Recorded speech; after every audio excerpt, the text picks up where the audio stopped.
there might have been no contact, and Murphy goes down, takes out Wareham, and that's the time where you're in the good position. You're the victim of something that's not your fault, and you get the advancement. Yeah, one of those more rare circumstances when you see an advancement without a penalty. There is Oleg Hyundai. A couple of good results yesterday for him. He is the seeded skater in this distance. There's also Etienne Bastier of the French Roosters, Jonas Hammermuller of the German Wolves right there, Eirik Andersen of the Norwegian Vikings, and Liu Shucheng of the Ice Chillins. Well, I'm going to go out on a limb here, Gavin. I'm going to go with the prediction that this race will be a little bit quicker. We know the strength of Etienne Bastier in the 1500. Saw him last year showcasing that on the World Tour, his ability to pull from the front, maintain a quick lap time, a quick pace for a significant amount of time. But you also have the likes of Ole Hyundai, who can really he has that top end speed. He can really challenge. And he likes to go. So you kind of have both skaters. I think they know they're fairly evenly matched. So, you know, you're kind of managing, you know, the risk there, thinking what's the best odds of me getting through, and it's like, well, it's probably better odds if we both get through, but if we put in this work here. The track stewards once again doing the yeoman's work.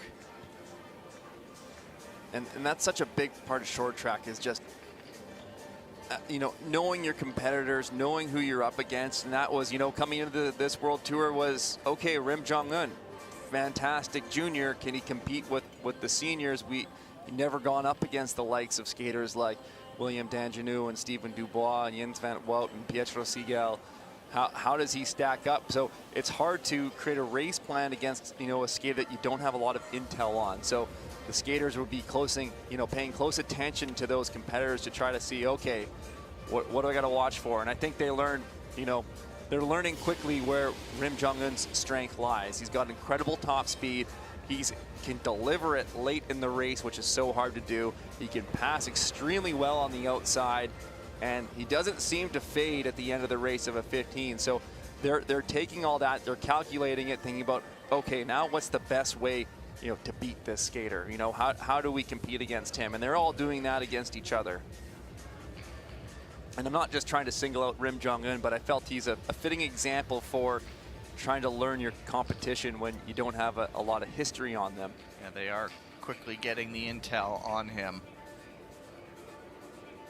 You know, we're also seeing that he's very strong in the 1,000. He had some 500s that probably weren't the performances he was looking for. His start is maybe not quite on par with some others. So maybe in the 1,000 thinking, okay, well, if I can get out ahead of him and get the pace going, I can kind of trap him in the back. But he's so strong at the end of the race and he can pass so well, it's a risk too. What's the right answer? Time will tell. That's your job to know. Go. So Tyler, to the start. a bit of a quicker one here. Watch for Hyundai. Ready. The blue and yellow. He likes to push it.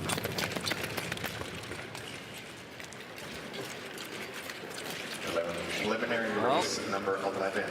The prediction could be off. We got to see this probably under the 13-second mark. So okay, they're Just hovering around. just hovering around there.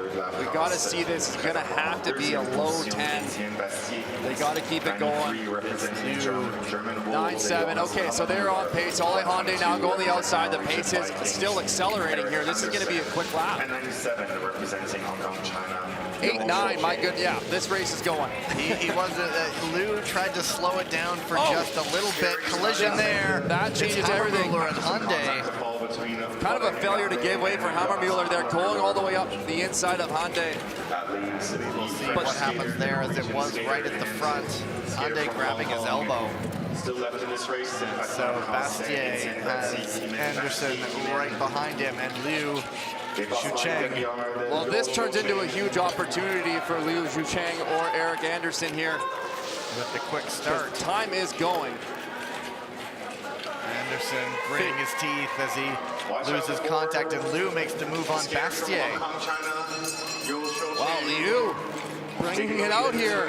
Initially, he was the one who tried to slow it down, and then that's the one that got everybody reacting. Oh, Bastier missing it this time. That might cost him, though, just giving up at the finish. It does. He slowed down out of the corner, did not push it. Goes to a 127.96.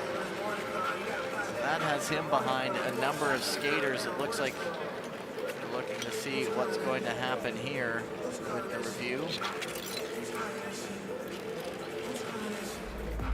I believe it's Sean McAnuff on the bubble right now with a 127.613.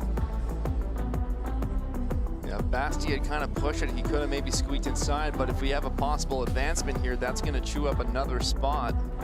So what it is, it's a possible illegal late pass on Hammermuller. Coming up right here, tries to go from third to first. And I don't even know if he was trying to go into first. He got, the goal is to get around Bastier, but Hyundai was right there around the corner. And there's a skill to learn if you want to move up into the pack. If you're in third and you just want to move into second position, you know, there's some skaters that do it just so well as they come up the inside down the straightaway.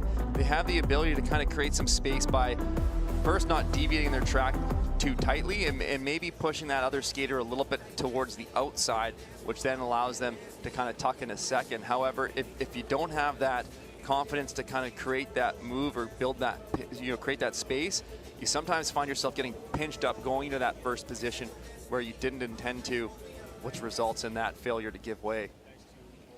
Final decision, penalty number 93 from Germany, and an advancement for 51 from Ukraine. There we go. There is the advancement. Hyundai does go through. Hammermuller is penalized. That's the illegal late pass right there. And that was Sean McAnuff on the bubble there. And so the current bubble time, as we're quickly losing these second place opportunities, I believe is Peter Jasopati's 126.423. And we only have two. Yeah, we already got 3 advancements, so we're only